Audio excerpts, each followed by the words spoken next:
Bem-vindos ao Historizando! O nosso assunto de hoje é a questão da semana. Para quem ainda não sabe, tem uma playlist já inteira, completinha para você, de várias correções, de várias questões da semana, toda sexta-feira aqui no Historizando. Eu tenho um encontro marcado com você para a gente corrigir uma questão, fazer essa questão junto, entender essa questão, entender como os assuntos são cobrados nas provas. Hoje a gente vai falar de Enem, mas pode ser de outras provas. Se você tem alguma sugestão de prova, de questão, só deixar aqui embaixo. Para quem não sabe, tem um grupo do Telegram do Historizando e lá eu disponibilizo listas de exercícios. Logo, eu vou corrigir essas listas aos poucos com vocês no quadro da questão da semana. Se você ainda não tem a lista, não tem problema, a gente está na 4ª lista, não tem problema. É só você pausar o vídeo quando chegar a questão, você faz a questão sozinha ou sozinho e depois a gente corrige junto para ver quais são seus erros, quais são os acertos, o que você precisa melhorar e o que está muito bem trabalhado em você. Combinado? Hoje nós vamos falar de absolutismo no Enem e nós vamos começar aí a comentar uma questão de 2012. Se você ainda não fez essa questão, já dá um pause no vídeo para fazer, e se você já fez, vamos juntos comentar esta questão. Essa questão envolve dois textos curtinhos, mas que são muito interessantes e muito importantes, principalmente a fazer uma comparação, a entender a Idade Moderna, juntamente com o seu contexto. Então vamos lá. Texto 1. O Estado sou eu. Na verdade, essa frase é uma frase famosíssima, né? Com certeza você já deve ter ouvido falar em algum lugar. É uma frase atribuída, observe, atribuída não quer dizer que a gente tenha certeza absoluta que esse cara falou isso, mas a gente atribui ao Luís XIV, também conhecido como Rei Sol, um dos maiores símbolos do absolutismo francês, um dos maiores símbolos do antigo regime francês, tá? Se você ainda não conhece questões de absolutismo, de antigo regime, aqui no canal já temos vídeos. Se eu fosse você, dava uma revisada, que o Enem, quanto mais o tempo passa, mais o Enem está valorizando o entendimento geral dessas questões. Texto 2. A nação é anterior a tudo. Ela é a fonte de tudo. Sua vontade é sempre legal. Na verdade, é a própria lei.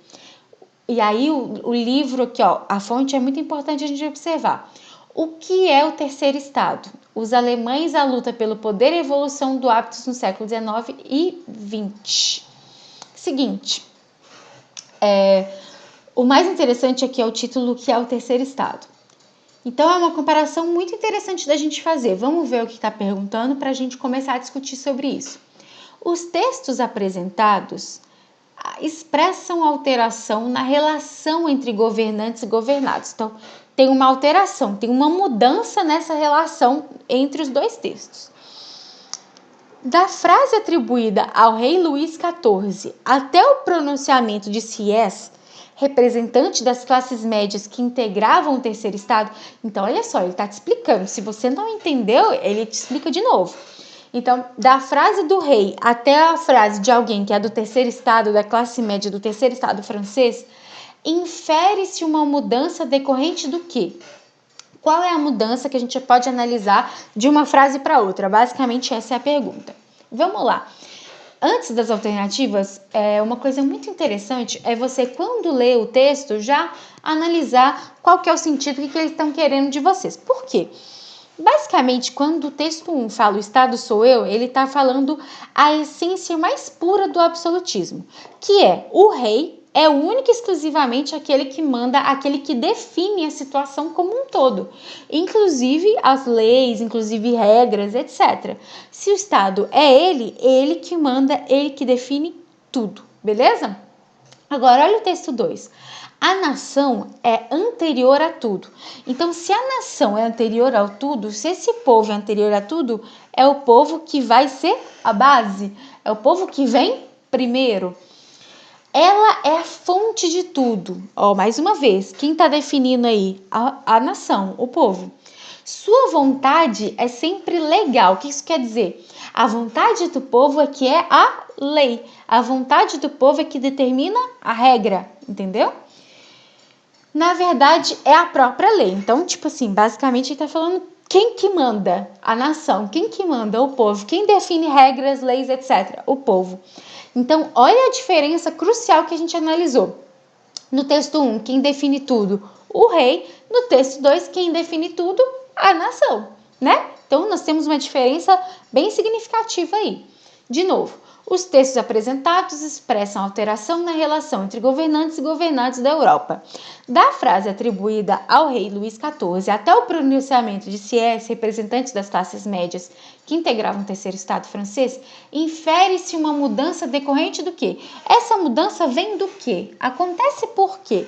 O que aconteceu que a partir daí você tem essa mudança? Entendeu a lógica? Letra A. Ampliação dos poderes soberanos do rei, considerado guardião da tradição e protetor de seus súditos. Olha lá.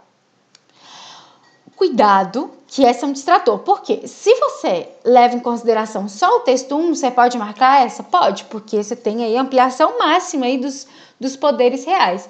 Mas não é isso que ele quer a mudança do 1 para o 2. E a mudança do 1 para o 2 é praticamente o oposto, né? Esse é um distrator que a gente chama de oposição. Então, tá oposto ao que de fato se quer aí na questão. Letra B.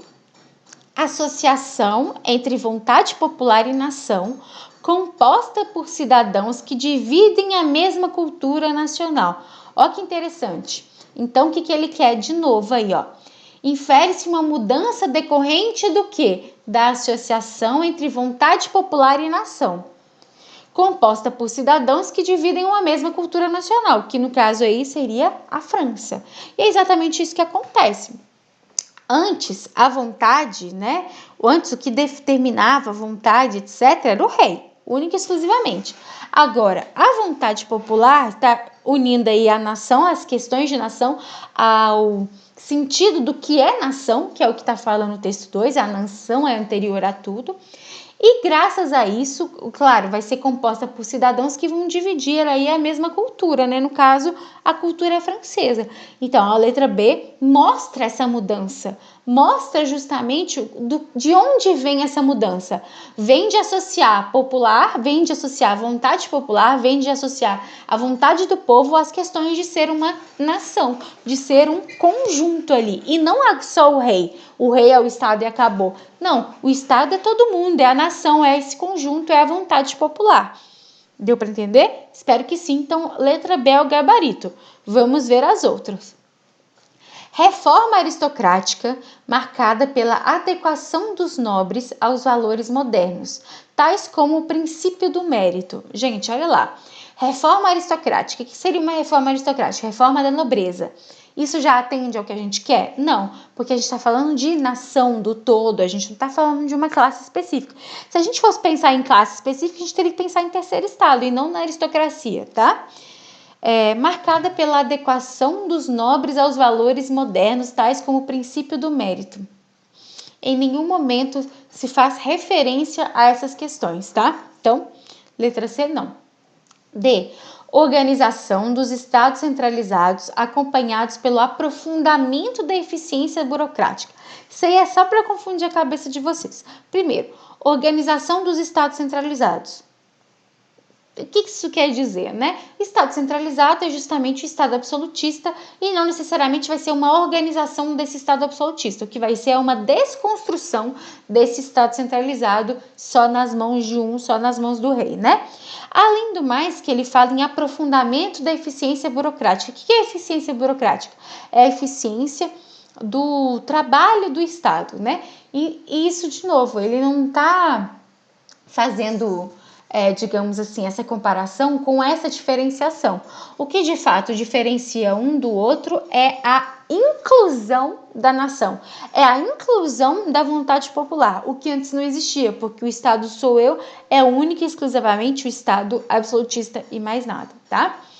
E letra E, crítica ao movimento revolucionário, tido como ilegítimo em meio à ascensão popular, conduzido pelo ideário nacionalista. Ele está fazendo uma confusão aqui, mas a gente já pode colocar de cara aí como errada, porque não é uma crítica ao movimento revolucionário. Pelo contrário, O que diferencia um do outro é justamente a inclusão desse movimento revolucionário, né, da Revolução Francesa, aí, nesse contexto, principalmente, do terceiro estado reclamando aí os seus direitos e consequentemente, fazendo a revolução, que posteriormente é a Revolução Francesa, tá? Bom, se você ficou com alguma dúvida, se você ainda não entendeu o porquê do gabarito ser a letra B de bola, comenta aqui embaixo. É claro que essas questões, elas sempre vão trazer um vocabulário diferente para justamente confundir a cabeça de vocês, e é por isso que é importante a gente treinar essas associações para justamente ficar mais fácil, mais tranquilo no dia da prova. Se você ainda não baixou a lista de exercícios, eu aconselho muito a ir lá no grupo do Telegram.